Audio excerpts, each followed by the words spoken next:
یقین کامل اور استقامت یہ ایمان میں مضبوطی پیدا کرتی ہے۔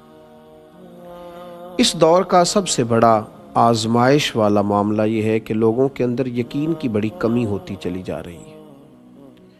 ایک تو دور بڑا تشکیک کا ہے، ہر بات کو الجھا دیا گیا ہے، ہر چیز کے دو پہلو، دو باتیں بیان کر دی جاتی ہیں، ہر آدمی تصویر کے دو رخ دکھانا بڑا ضروری جانتا ہے۔ اس نے ذہنوں میں انتشار پیدا کر دیا، افتراق پیدا کر دیا، لوگوں کو الجھا دیا گیا، اور سب سے بڑا نقصان یہ ہوا ہے کہ دین کے معاملے میں لوگوں نے ایسی ایسی باتیں چھوڑ دی ہیں کہ کمزور ذہن ان کو قبول نہ کر پائے اور الجھ گئے۔ یقین کامل اور مضبوطی یہ انسان کے لیے عمل کے راستے کو آسان کرتی ہے۔ جب انسان کا یقین مضبوط ہو جاتا ہے پھر اس کی عبادات بھی مضبوط ہوتی ہیں۔ جب اس کا یقین مضبوط ہوتا ہے پھر اس کے صدقات و خیرات بھی مضبوط ہوتے ہیں۔ جب اسے اللہ کی طرف سے اجر کا یقین کامل ہوتا ہے تو پھر اللہ کے راستے میں خرچ کا طریقہ بھی مضبوط ہوتا ہے۔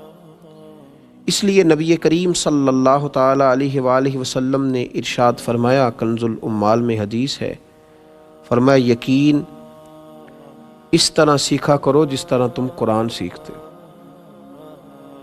یقین اس طرح سیکھا کرو جس طرح تم قرآن سیکھتے ہو۔ امام غزالی رحمۃ اللہ تعالیٰ علیہ اس حدیث مبارکہ کی شرح میں فرماتے ہیں کہ یقین والوں لوگوں کے پاس بیٹھو تاکہ تمہیں بھی یقین کامل نصیب ہو۔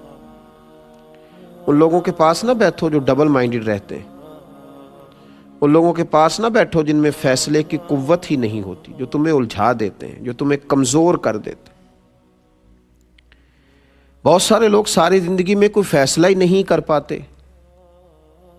کہ مجھے کس راستے پہ چلنا ہے، کمزور یقین ہے اتنا۔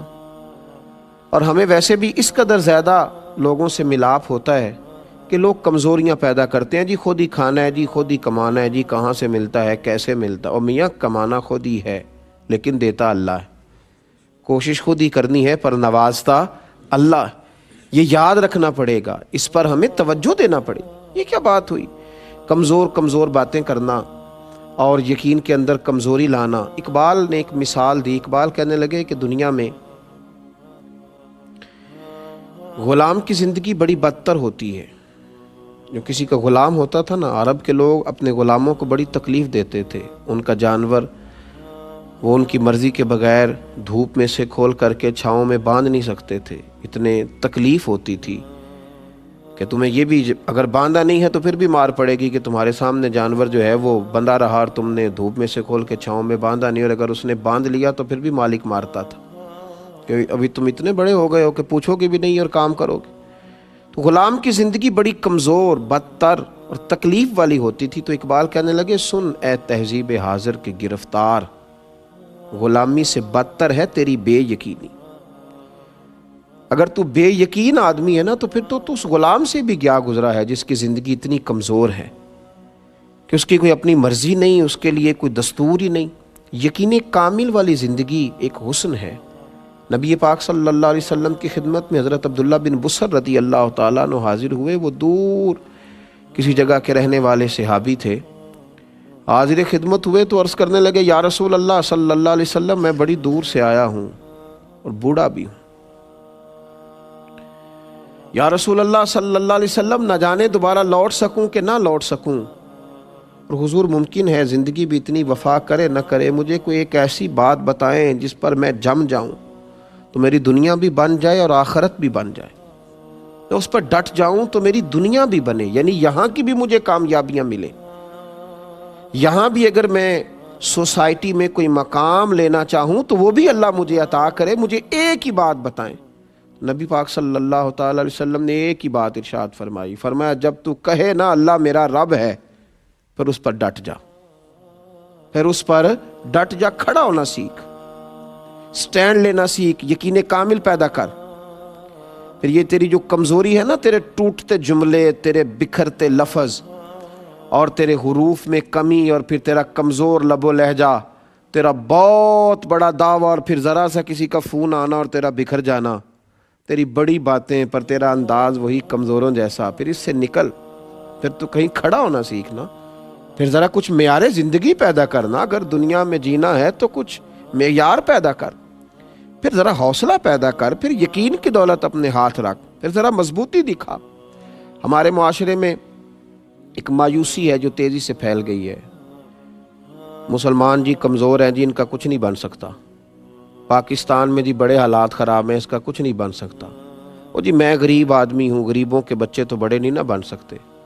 یہ ساری مایوسیاں پھیلائی گئی ہیں، یہ یقین کی کمزوریاں ہیں، یقین کی کمزوریاں ہیں۔ عرب کے بدو کیا کچھ بن سکتے تھے؟ لیکن وہ اللہ کی توحید پر اور مصطفیٰ کی رسالت پر جب وہ یقین کامل رکھ کے نکلے تو پھر اللہ نے انہیں پوری دنیا کا امام بنایا، پھر وہ بن گئے۔ اس وطن کا کیوں نہیں کچھ بن سکتا؟ اس وطن کی مٹی میں بڑی خیر ہے، بڑا حسن ہے۔ یہ حضرت خواجہ فرید الدین رحمت اللہ علیہ کا وطن ہے، یہ داتا علی حجویری کا وطن ہے، یہ اولیاء کی، صوفیاء کی، نیک لوگوں کی، درد دل رکھنے والوں کی، پیار کرنے والوں کی دھرتی ہے۔ یقین کی دولت پیدا کریں، یقین والے لوگوں کی صحبت میں رہیں، اللہ کی ذات پر یقین مضبوط کریں، نبی پاک علیہ السلام کے فرمان پر یقین کو مضبوط رکھیں۔ حضرت سلمان فارسی رضی اللہ تعالیٰ عنہ فرماتے ہیں کہ خندق کا موقع مسلمانوں پر بڑا عجیب و غریب موقع تھا۔ ایک آدمی کسی منصب پر بیٹھ کر کوئی دعویٰ کرتا ہے نا، اس کا دعویٰ قبول کر لیا جاتا ہے، لیکن ایک ٹوٹی ہوئی چٹائی پر کرائے کے مکان میں بیٹھ کر دعویٰ کرے تو لوگ قبول نہیں کرتے۔ بلا مثال و بلا تشبیہ صرف سمجھانے کے لیے عرض کر رہا ہوں۔ آپ فرماتے ہیں خندق کے دن اس طرح کے تھے کہ قحط کا زمانہ تھا اور ہم دفاعی جنگ لڑ رہے تھے، مسلمان دفاعی جنگ، مدینے کے چاروں جانب خندق کھود کر ہم جنگ لڑ رہے تھے کہ باہر سے وہ اندر نہ آ سکے مدینے میں کفار۔ جنگ بھی دفاعی تھی، حالات بھی قحط کے تھے، اور جس وقت خندق کھود رہے تھے نا صحابہ تو پیٹوں پر پتھر باندھے ہوئے تھے، اور فرماتے ہیں عرض کی یا رسول اللہ صلی اللہ علیہ وسلم پیٹ پر پتھر باندھا ہے، تو حضور نے کرتا اٹھا کے دکھایا، فرمایا تم نے ایک باندھا ہے، میں نے دو باندھے ہوئے۔ ایسا نہیں ہے کہ لوگوں کو تو بتا دیا جائے، غریبوں کو تو بتا دیا جائے غربتیں ہیں، اور لیڈروں کے جو گھر ہیں وہ بڑے روشن رہیں، اور اقبال کہنے لگے کہ جو ہے وہ مریدوں کو تو توکل کا درس دے دیا جائے، لیکن پیروں کی کٹیا جو ہے وہ کٹیا نہ رہے، وہ پورا محل بن جائے۔ ایسا نہیں تھا، بلکہ نبی کریم صلی اللہ تعالیٰ علیہ وآلہ وسلم نے دو پتھر پیٹ پر باندھے ہوئے تھے۔